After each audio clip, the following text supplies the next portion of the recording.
tarde a todos. Sejam todos bem-vindos ao nosso Recanto de Luz, nessa tarde ventosa que está lá fora, um friozinho depois do calor do final de semana, né? Primeiro recadinho, se alguém esqueceu de desligar ou botar no modo silencioso os celulares, por favor, faça, porque às vezes a gente está no bom da leitura aqui e aí o celular toca e acaba atrapalhando a harmonia do ambiente. Segundo recadinho que a gente sempre pede é as doações de gêneros alimentícios e de higiene para ajudar as 70 famílias que o Recanto está ajudando. Já tem uma lista de espera, tá, que a gente não está conseguindo suprir, porque embora a gente tenha bastante doação, ainda falta. E a gente recebe nas segundas, às 16 horas, né, na reunião pública. Nas quartas-feiras, às 16, que temos as preces e radiações também, fica aberto para receber. Nas sextas, que a gente também tem o nosso brechó, das 2 às 17, também pode receber as doações, inclusive para o brechó também, se alguém quiser se desfazer de alguma roupinha, calçado, utensílios domésticos, até móveis, às vezes, estando em bom uso. É só comunicar aqui que a gente vai na casa, né, da pessoa buscar. E no sábado às 20 horas também, tá bem? E é isso, os recadinhos. Então agora vamos nos acalmar, fechar os nossos olhos, respirar fundo, para poder receber tudo que a espiritualidade já vem preparando antes de chegarmos aqui. Senhor, Criador de todo o universo, nesse instante, quando uma nova tarefa foi nos confiada, cerramos os olhos em busca do Teu poder e da Tua bondade.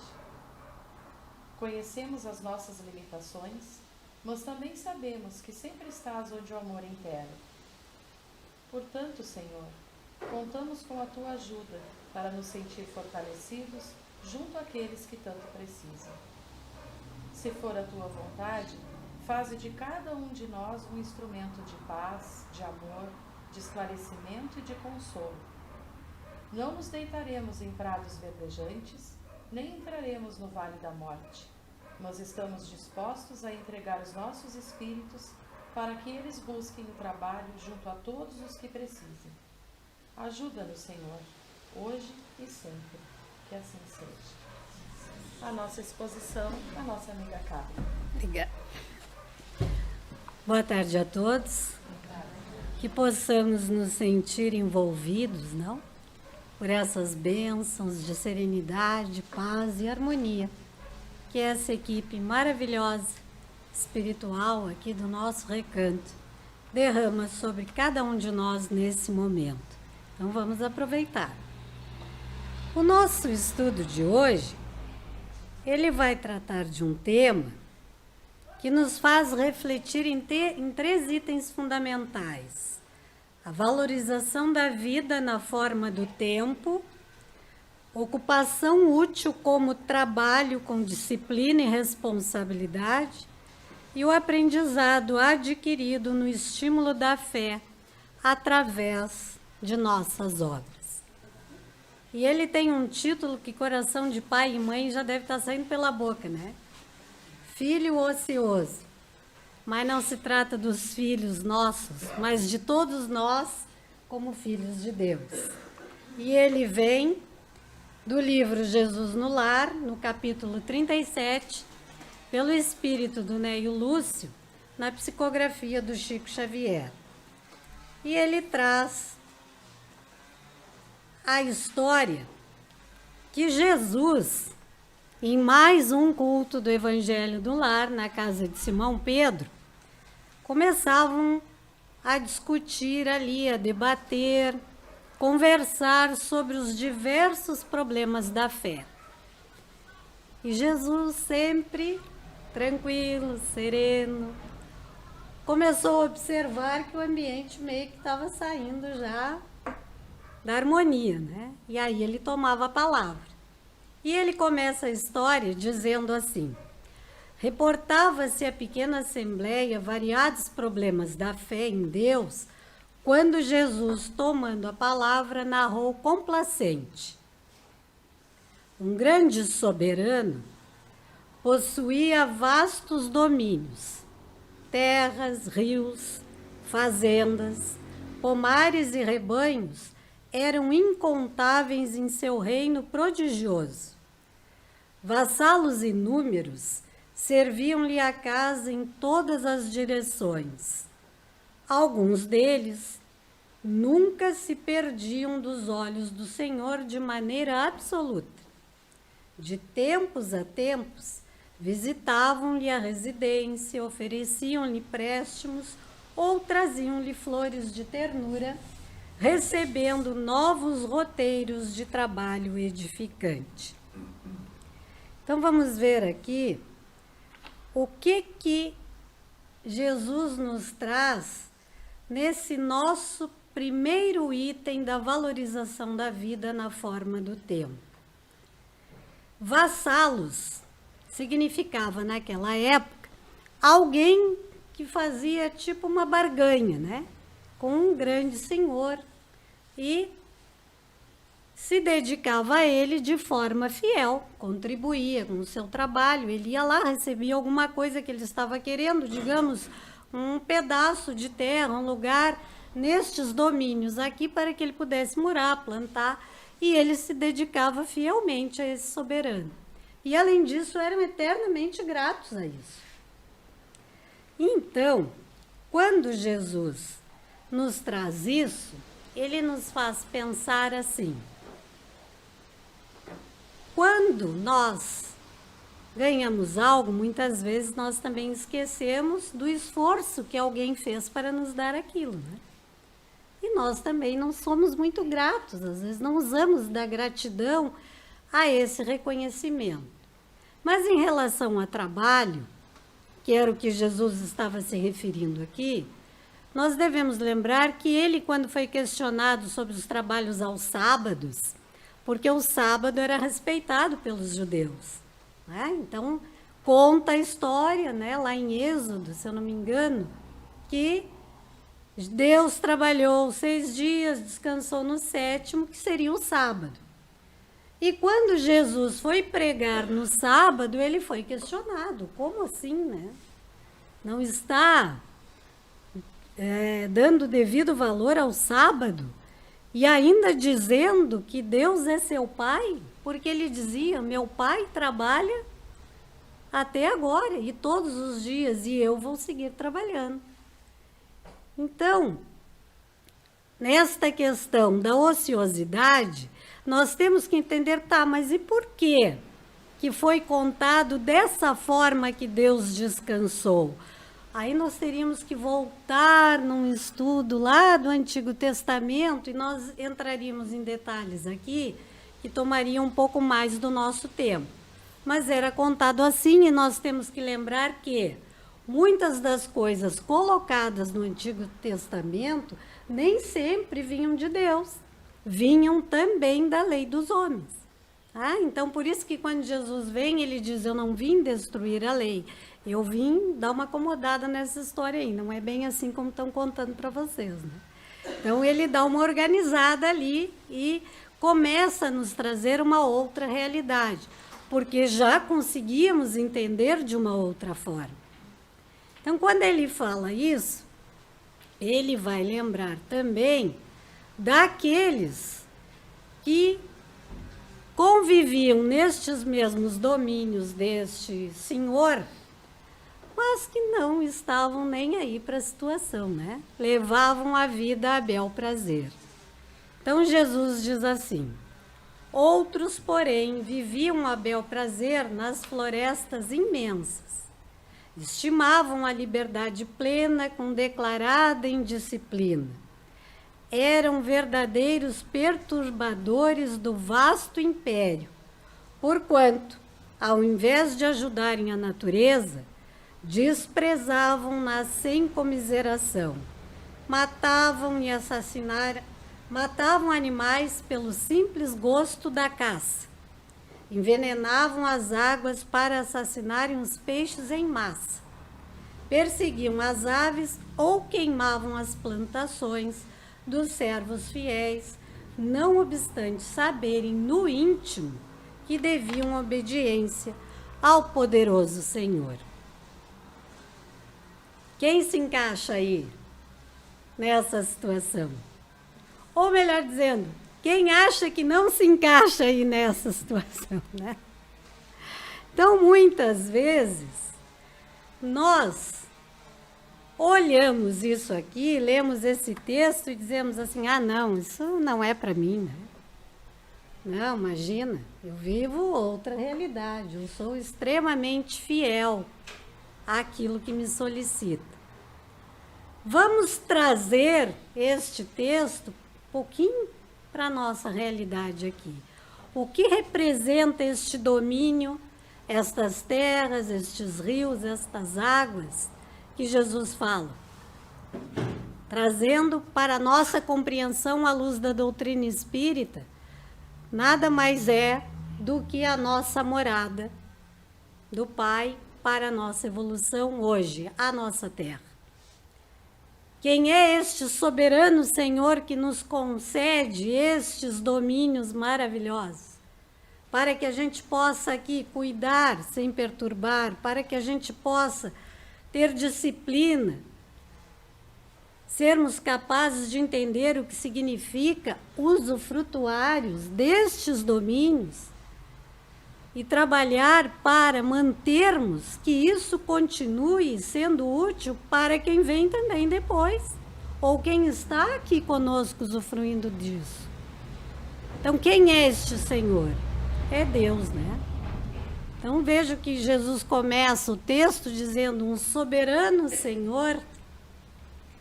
Não é por acaso que nós, na doutrina espírita, no conceito de Deus, dizemos que Ele é soberanamente justo e bom. Então, Ele é o nosso Deus soberano, o Criador de tudo, de todas as coisas e de todas as criaturas.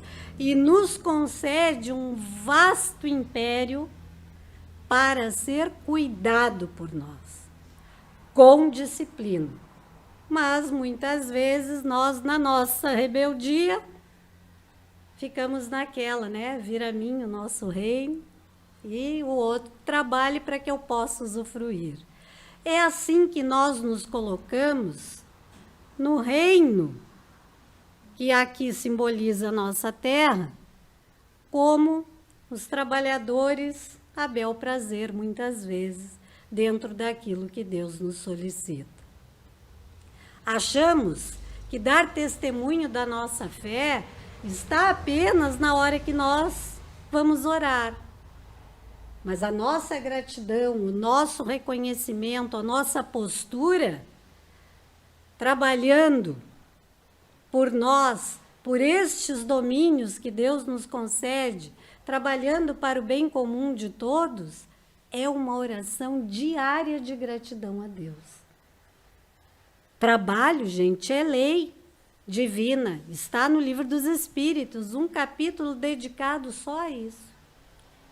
E aí vamos pensar em Emmanuel. Através de Chico Xavier, o que ele nos diz? A fé sem obras, no dizer de Emmanuel, não passa de uma flor artificial sobre a mesa. E assim somos nós, muitas vezes, né? Nós cremos, nós entendemos que Deus existe, que tem alguém superior a nós, soberanamente justo e bom, mas nós só lembramos dele ali na nossa oração.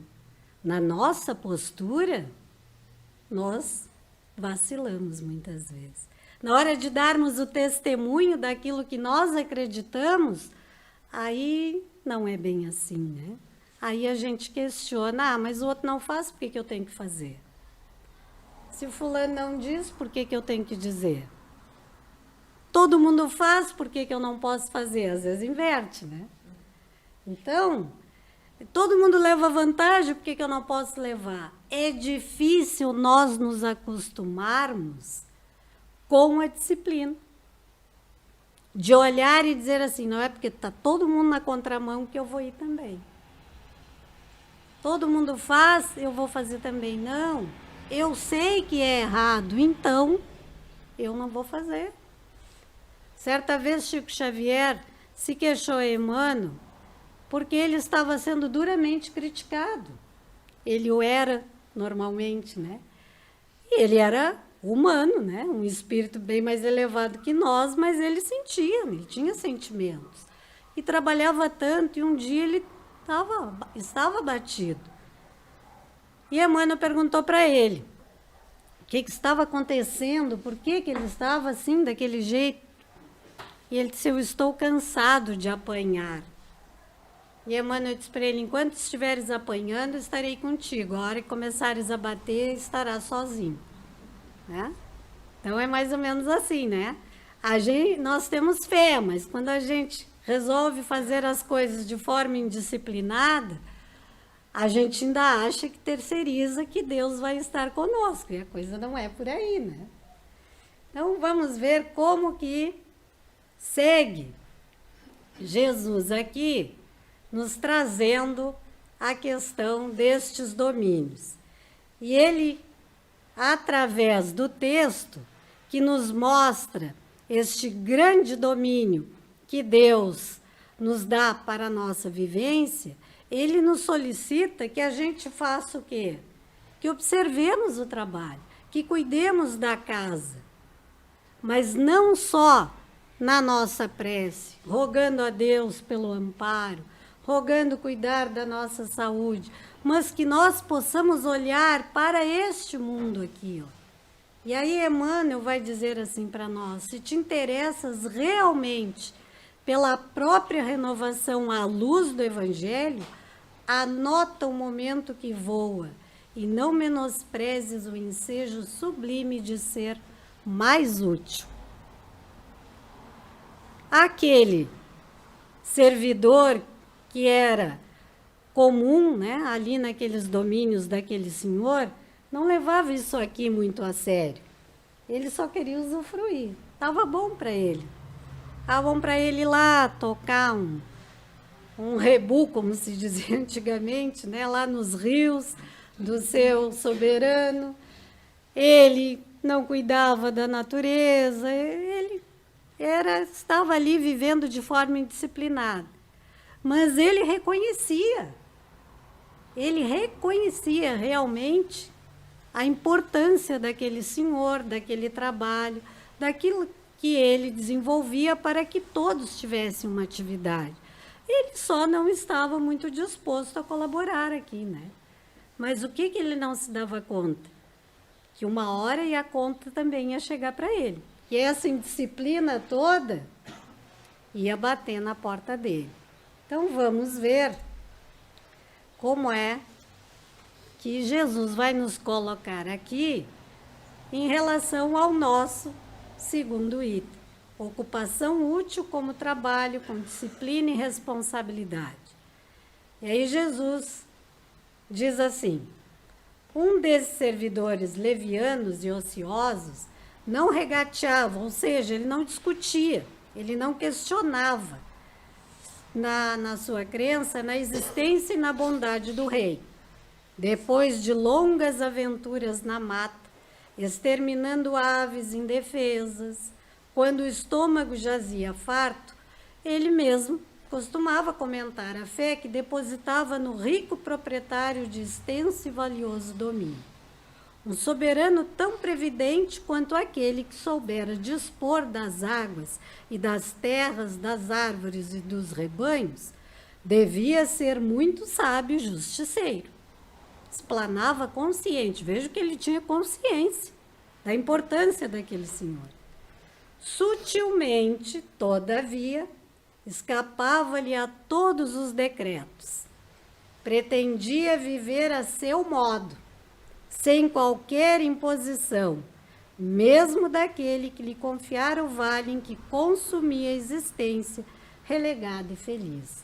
Ou seja, não nos basta reconhecermos a existência de Deus, todo o benefício que Ele faz por nós, a sua justiça, se nós, de nossa parte, não oferecemos nada em reconhecimento a tudo isso. Não queremos ter o mínimo de comprometimento com as suas leis, com as suas regras, com a ordem, com o progresso do nosso mundo. Nós estamos aqui batendo a porta do mundo de regeneração, mas nós estamos batendo com uma varinha assim, sabe? Bem longa, porque parece que o nosso esforço é tão pouco para chegar lá, que convenhamos, né? Nós estamos esperando que Deus nos dê um mundo de regeneração. E Ele está esperando a nossa regeneração para o novo mundo. E aí, será que a gente consegue fazer um acordo com Ele? Está meio difícil, né? Nós esperamos um milagre de lá, e o milagre somos nós mesmos. Né? O milagre somos nós mesmos. Então, a ocupação útil, o trabalho, a ação útil, com disciplina e responsabilidade, é o mínimo que Deus espera de nós. O respeito às regras do bom viver, do bom conviver, respeitando o nosso próximo, refletindo nas nossas escolhas, porque aquilo que eu estou escolhendo para mim irá também respingar no outro. Então eu tenho que pensar, é bom para mim ou eu posso refletir um pouco mais e pensar assim, não, eu tenho uma segunda opção, então vamos ver se eu não posso atingir um número maior de pessoas com a minha escolha, beneficiando a outros também, não só a mim. É sairmos do nosso egoísmo.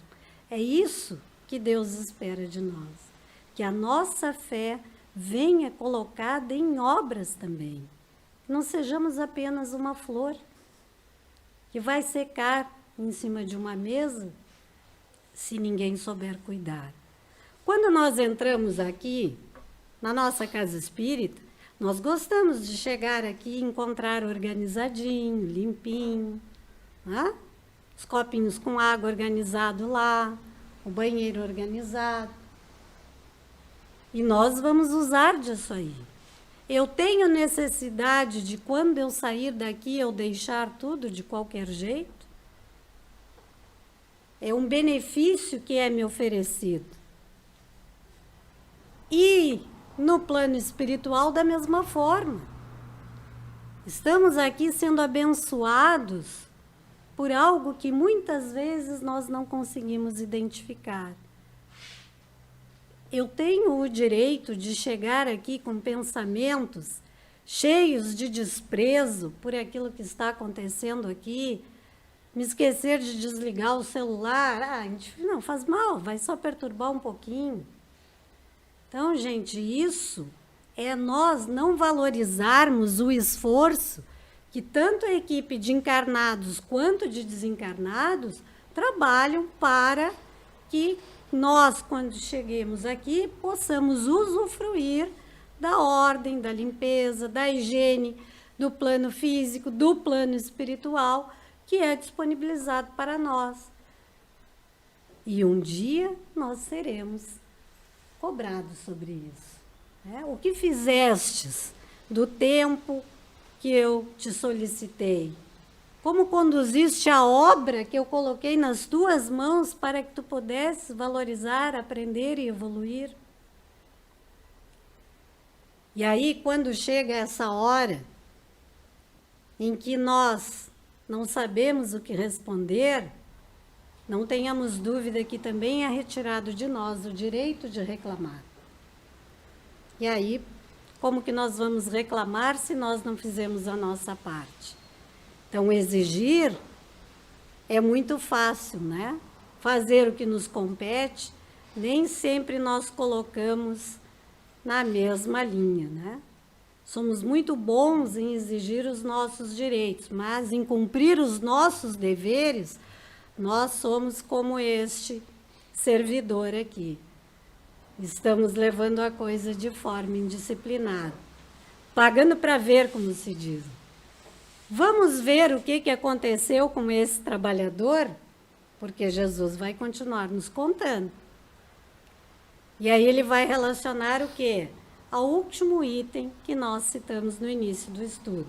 O aprendizado adquirido no estímulo da fé através de nossas obras.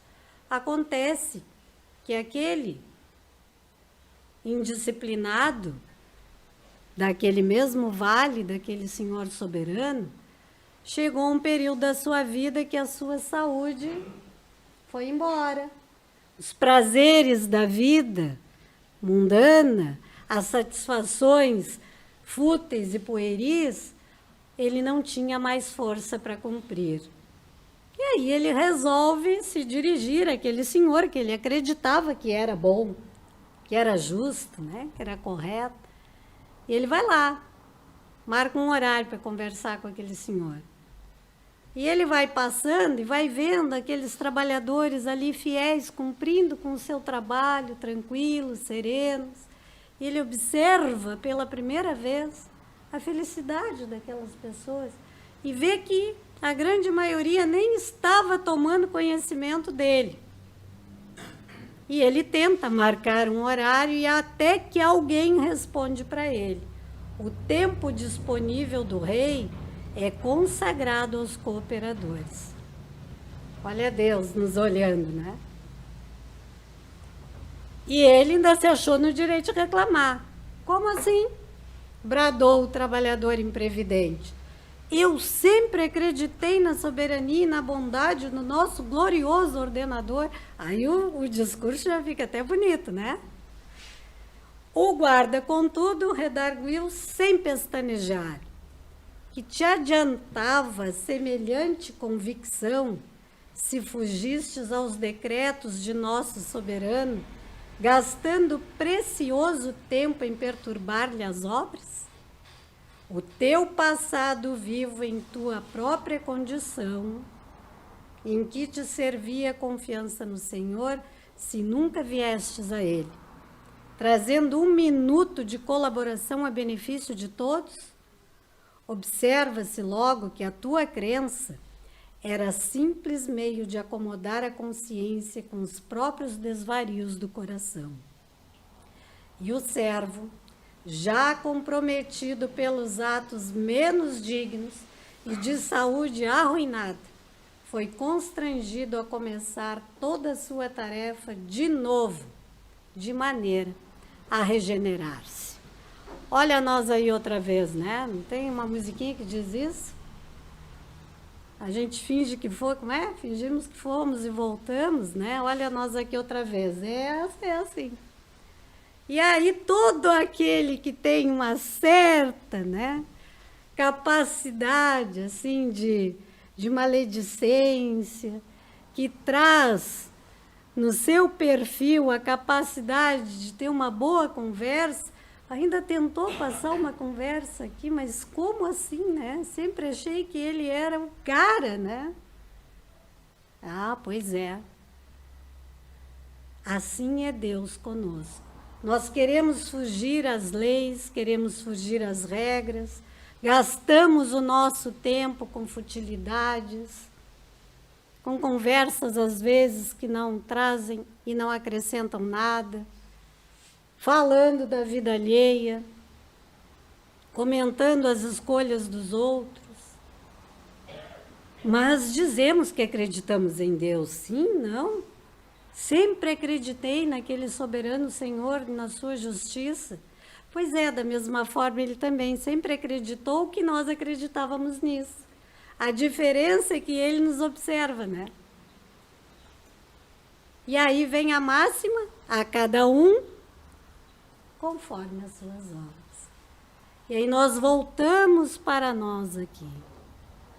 Assim como este servo foi constrangido, né, a começar toda a sua tarefa de novo, nós também somos constrangidos, ou melhor dizendo, abençoados pela misericórdia divina, a começarmos uma nova tarefa. Isso se dá como? Através de cada processo reencarnatório. A gente vem, aprende um pouquinho, mas nem sempre coloca em prática. E aí nós pedimos uma audiência lá com o soberano Senhor, neles, olha, tá aqui, ó, débitos, créditos, tá mais para vermelho do que... Vamos de novo? Vamos de novo. Aí a gente vem. Por que a gente vem? porque a misericórdia divina sempre nos alcança. Sempre. E este Senhor da nossa história, da história de Jesus, também agiu com misericórdia. Disse a ele: começa a tua tarefa de novo para que tu possas te regenerar. Então, qual é a lição que fica para nós? Não tenhamos medo de crer em Deus, de dizer que acreditamos em Deus, de irmos lá a Ele através do nosso próximo, orar, oferecer o nosso trabalho, a nossa fraternidade, a nossa solidariedade. Não tenhamos vergonha de dizer que a nossa fé é centrada em obras, de dar o nosso testemunho de fé através das nossas obras, da nossa postura. Não nos basta vir aqui só.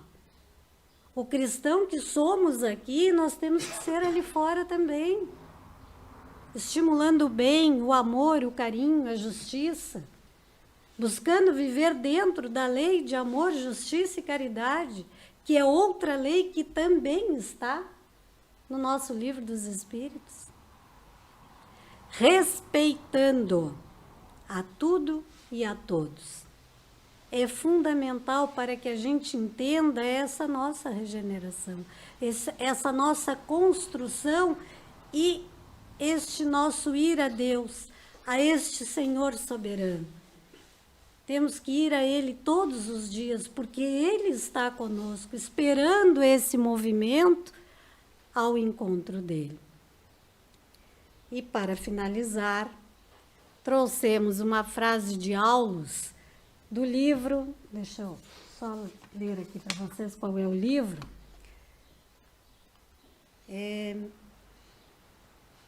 Nos Domínios da Mediunidade, no capítulo 27, uma frase de Aulus André Luiz, que fala sobre a mediunidade transviada. E Aulus diz assim: quem foge ao trabalho sacrificial da frente encontra dor pela retaguarda. O espírito pode confiar-se na ação, mobilizando delituosamente a vontade. Contudo, lá vem um dia a tormenta, compelindo-lhe a agitar-se e a mover-se para entender os impositivos do progresso com mais segurança. Não adianta fugir da eternidade, porque o tempo, benfeitor do trabalho, é também o verdugo da inércia. Trabalhemos, então, acima de tudo, com Jesus, para a nossa própria regeneração. Muita paz a todos nós.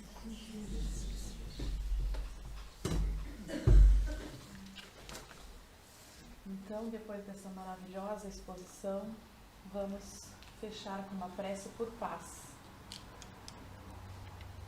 Senhor, tranquiliza o nosso espírito, que os nossos pensamentos se acalmem dentro de nós.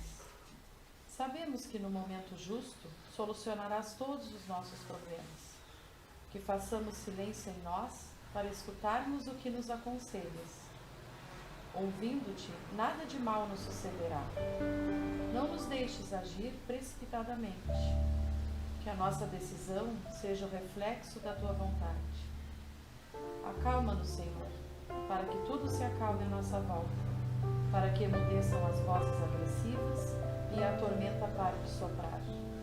Que a tua paz invada o nosso coração e que nela nos deixemos estar, sem que coisa alguma dela nos afaste. Que assim seja. Então agora aguardamos em silêncio os nossos passistas se acomodarem e a recepcionista chamar o passe. Não precisa mais a máscara, tá? Só quem quiser colocar pode pedir aqui, mas não está sendo mais obrigatório.